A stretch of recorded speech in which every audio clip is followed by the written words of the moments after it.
Hi, all. Welcome to another episode of Saturday Architecture. Last week, my CEO Sukumar was telling we need to roll out this feature because we started implementing a new thing, and it's a new change in how we deliver our program. But when I kind of and when it looked simple, but when I wanted to implement it, right, I found that the technology didn't really support it.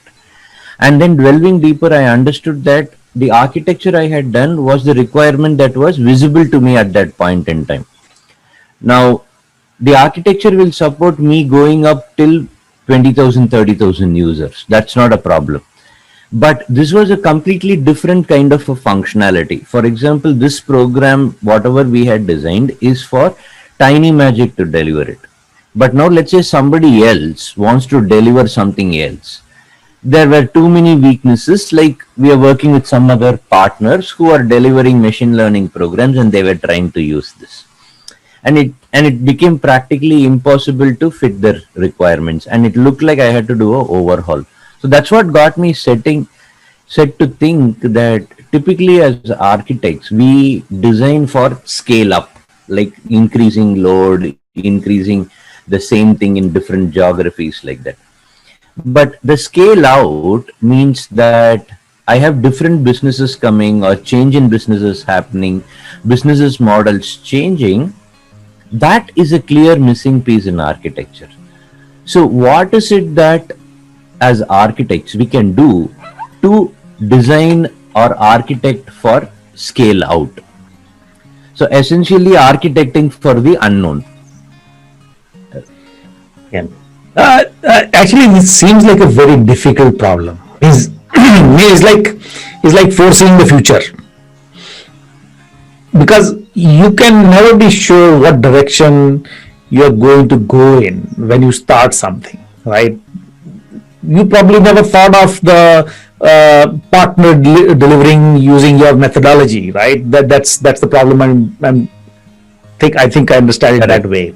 Correct. Right? So at the time when you were creating your architecture, that's what we thought, that this is for us and we will use it and let us try to make the best out of that. And that was the approach I would assume was taken. Correct. Right? And I don't think that is necessarily a bad thing, right? That architecture served you for 3 years at least. Yes. Right? That it served for you for 3 years. So I think it's not important for the architecture to be complete all the time. Right? It doesn't have to be complete, right? All it just have to have is, it should have enough flexibility when things change. Correct. Right? So I don't think that it is feasible for us to think about every possible scenario. Right? It's also it's sort of it's like perfection, right? You want perfection and then it ends up being waste of time, right? So in that sense, I think scale out should be considered as, not as that you should be able to answer all scenarios possible. Scale out should be considered as a flexibility part of your architecture. Is your architecture flexible for scale out if something happens, right? It doesn't have to be a complete answer to the question what those scenarios are. Does that make sense? So in slightly rephrasing it, right? So maybe your architecture or whatever you are doing cannot be a supporter because you don't know what to support. Yes. But can you make a point to check whether it is a blocker or not? So that's what my point is. In kind of to make it more concrete, right? It is like having, let's say I'm doing a display string. Instead of hard coding it into the code, I make it as a configuration parameter. If I hard code it, I have blocked it. Exactly.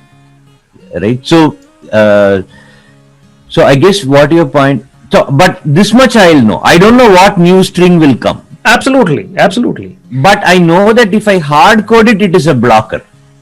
Yeah, see, think about means when you. I'm sure there's some of the things which you think about in architecture is personas, right? That who are the people who are going to use this product, and then you imagine that okay, this is the current scenario we have. These is the personas we have today, right? And this is our imagined scenarios which will be there.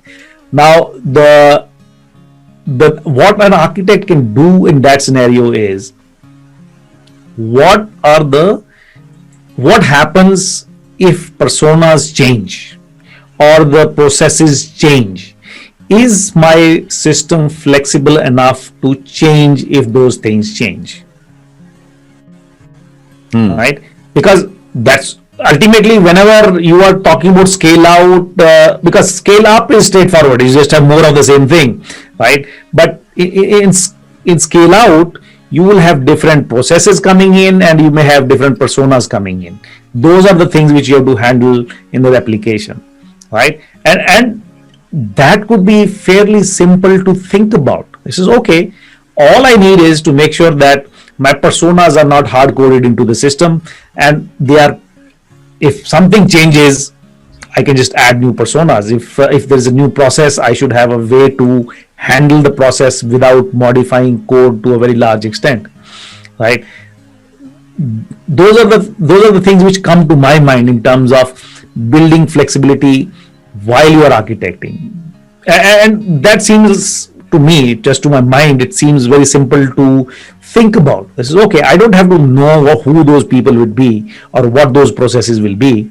All I just need to make sure is it's not hard coded that it is very difficult to change if personas change or the process changes. That's a very good point. I think to kind of crystallize what you just said, right?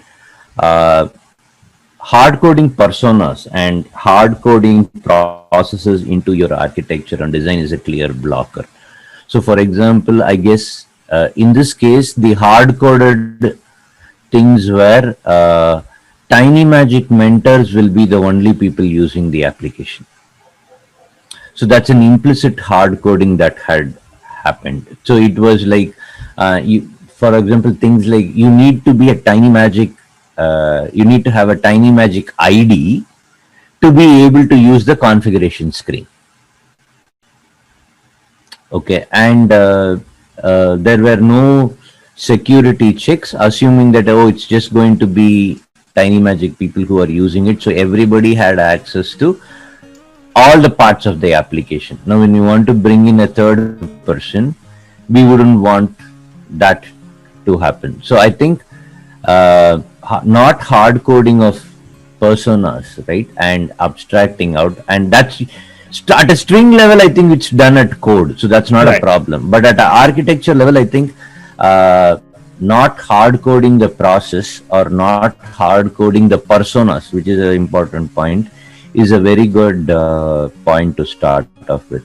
Nishant, where have you faced this kind of a thing where there is a change in business, right? Fundamentals. It's not a small change, but a basic change in business, and the architecture didn't support it. Have you had any instances or experiences like that? Yeah, personally, actually, I didn't face sorry in such an instance, but in our product also actually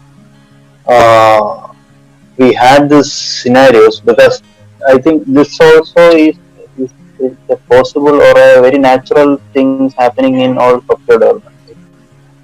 Especially as Deepak said, when we envision a product or a project, actually it's a general tendency that this when the business person explains this whole landscape, the architect used to think about this scale up aspects, like how we can scale up these things, and even though they mentioned about ideally, let's say if we have a new business and we have a clear business landscape diagram, and that includes, as Deepak said, this personas and this components, and we have this.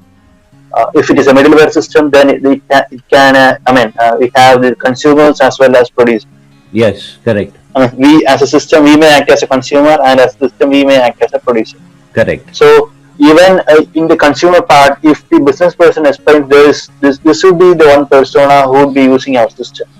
Even if that number is just one, I think, as Deepak said, future we are not sure. Like if some other categories of users would also use the system.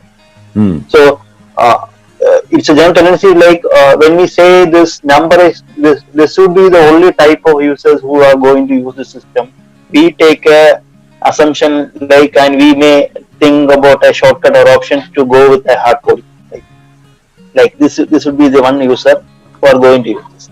But since this business functionalities or the usability is completely unpredictable, because we are not sure what's going to happen on the industry is what going to happen tomorrow, and who will be using our system. So all on a sudden, after we roll out the systems with these things limitations, all on a sudden there might be the company or the business company might think, even the business teams might think like the architect is so flexible to give to all business, and when they go for a sales and all, they said like we have this we have such a system, and we can provide the system to you.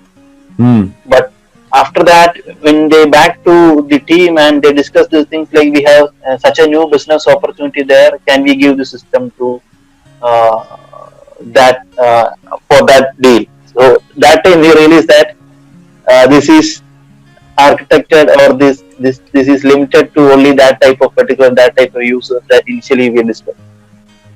So the thing is, as Deepak rightly said, this persona and the process is the important aspects. When we draw the business landscape, the architect should think about the,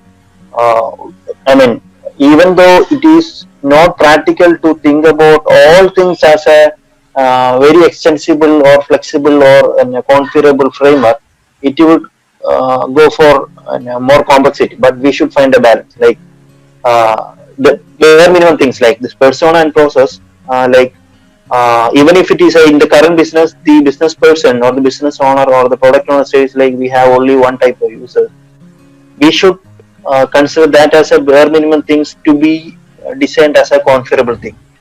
Like today it can be one users, but tomorrow there will be a number of users. So and that can be designed as a pluggable component or as a configurable component. And similar in the other side of system, if that component act as a consumer, the system should be able to plug in the support other providers integration endpoints seamlessly.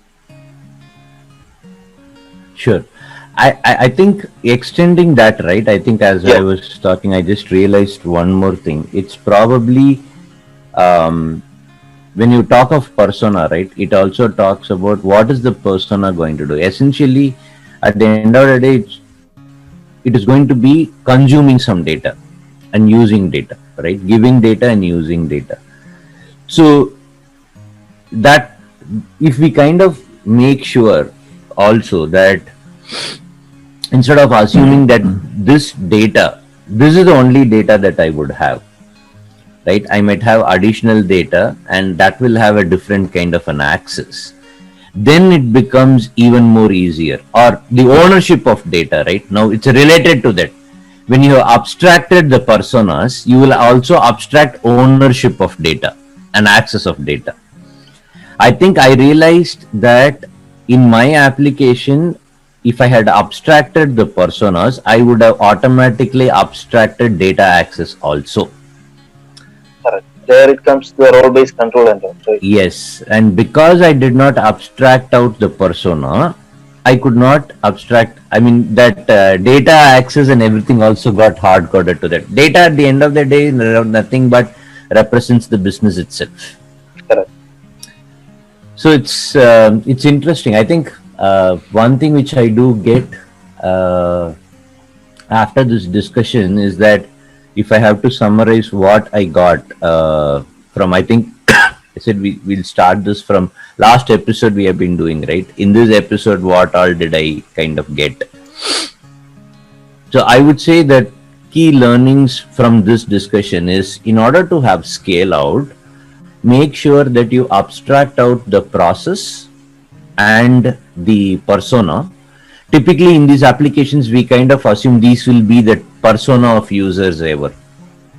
Forever. And third one is that once you take these two, then it naturally leads you to the part that you will also start gives you an opportunity to abstract out data. So hence, at least we make sure that we don't clear blockers within the architecture for new business to come. What would be your key takeaway, Deepak? Actually, I just want to add one more point, because you see, now since you have made these as the cornerstones of the architecture to be flexible, right? This leads to selection of technology, right? Because if you end up choosing a technology which is not able to accommodate this flexibility, right? I discovered it accidentally when I was trying to learn to make my own application using Python and MongoDB and things like that, right? I discovered that if I had not used that whole NoSQL kind of approach, because I was just one person making one application, it would have been very hard for me to keep changing the application, because if I'm adding a type of data and I don't know what the schema is going to be, if I had chosen any RDBMS kind of approach, it would be very difficult for me to do as a single person. I have to hire a DBA to manage those things for me. But just because I chose that NoSQL kind of a database, it actually made very easy for me to fix the changes. You say, okay, I just add one more key pair, and that's my schema now. some of the data will have the key, some of them will not have it. I can handle it in the program. Say, okay, I just don't have to write a whole SQL script to fix the old data, right? So that actually is a selection technology selection kind of a trigger, I would say, if you have to make things flexible. What do you think? Yeah, I think that kind of makes sense. I think having that kind of flexibility within the technology also, right? It kind of helps you do that change. Nishant, what would be your key things that, like, let's say you're starting a project, what would you kind of do to make sure that a scale out happens? Yeah, actually, incidentally, we are personally, I am in such a situation right now. Like we are in the first MVP for a completely new business, and basically that business is quite new in the airline industry also. Oh, okay. Due to some, confidential aspect, I can fully disclose. That's okay. Yeah, that's all right. Yeah. So in that perspective, actually, when we do this initial discussions and with the business person and the product owner, actually, they keep on saying like tomorrow it can go into this level, it can go this additional things can come up. So many things they discuss. But from an architect point of view, actually, when they say about each thing, actually we would be thinking, as Deepak said, the flexibility, the choosing the right technology is very important to adapt to the business, adapt to a very dynamic business. Like if the business is quite very changing and these personas and these process will be very dynamic, then we should initially even though we say like that dynamicity may be directly linked to the dynamicity of the architecture also. Because if we choose a very flexible architecture, rather than we build from the scratch to build a framework which is configurable and extensible, if we choose a technology or an existing things in the industry which can be considered as a flexible and extensible things, like the classic example is if you take the case of a DB database, and if we know that we would be keep on adding new relations or new entities into the table, If we go for a relational database, then definitely it would create a problem like future. The database change would be always a pain point, like when we do an upgrade or something. So Right. if it is a NoSQL DB, then we have that much flexibility. But that also has their own limitations. NoSQL DB has their own limitations. So the thing is, when the business person discuss these things, and uh, we should have that collective discussion with a serious grooming with this business person, also this technical person, to finally arrive at a common agreement or a decision like these all are the flexibilities or these all are the business considerations that we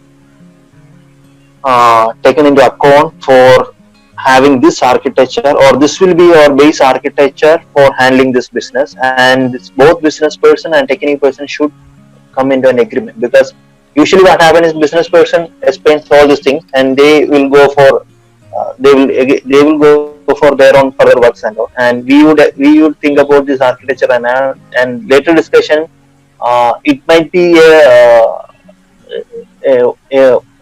1 hour discussions or a final demo to this will be the higher.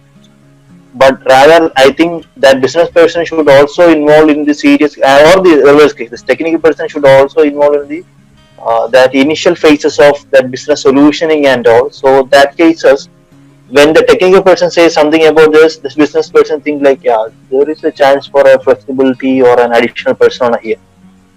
So. So I think what you're kind of telling is Summary is like the collective discussion or a serious discussion between the business person and the technical person is really required. It's very mandatory when we start build a new functionality or a new product. see, and that is and the purpose of that. See, anyway, the discussion happens, but Yeah, this it's discussion's purpose is to identify blockers and to create Correct. abstractions. Correct. Specifically, the agenda should be that. Yeah. Yeah, And usually so- otherwise, like there are a lot of discussions between business and architects, right? To understand functionality, to understand use case, like that.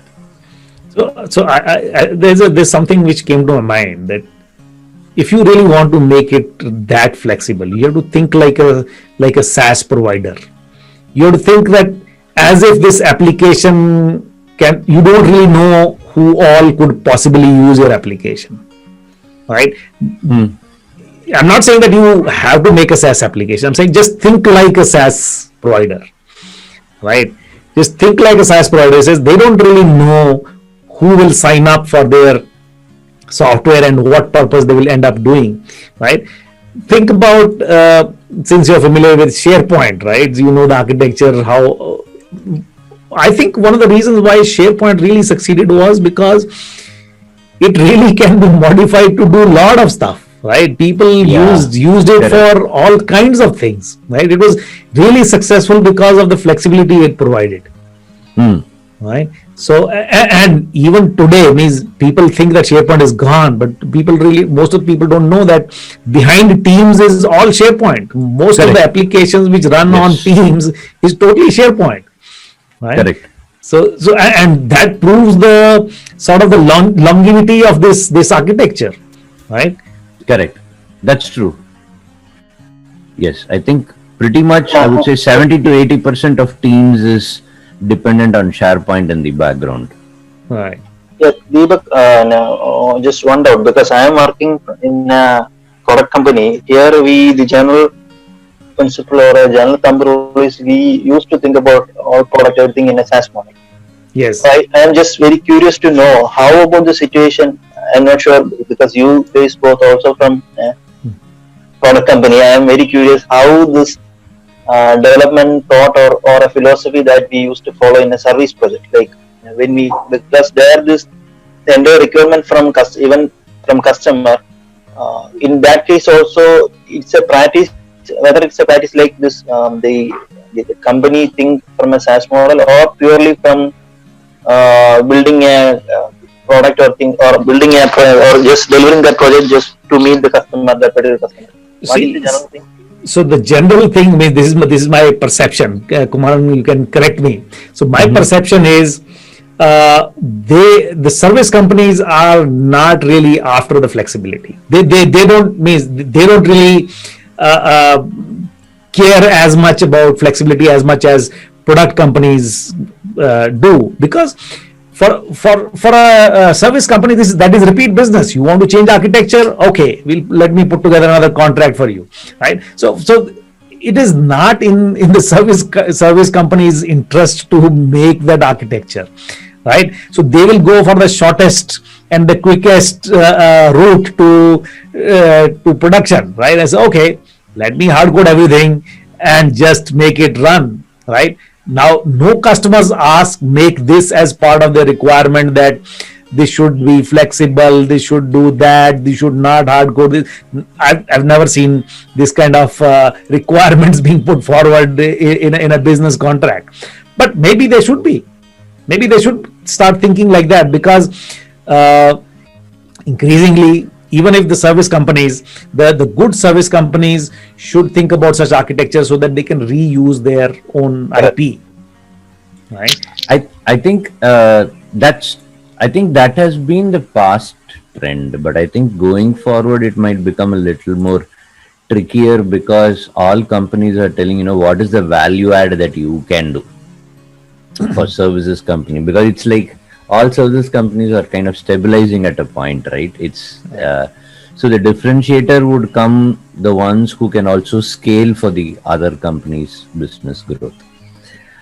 Okay, so I think that was great, good discussion, and it's a pretty hard problem to solve as we start, because we'll always be running against time pressures and budget pressures, and doing this kind of doesn't give you direct benefit. I think that leads to what Nishant has said. We need to have an understanding, like, let me take some budget out, whether it is time or money, and allocate it for, I'm going to use this for planning for removing blockers to growth. Not building a support structure, but just removing blockers. And I think that might be a great thing to at least begin with as architects. Thanks both of you for joining. It's a quick, good discussion.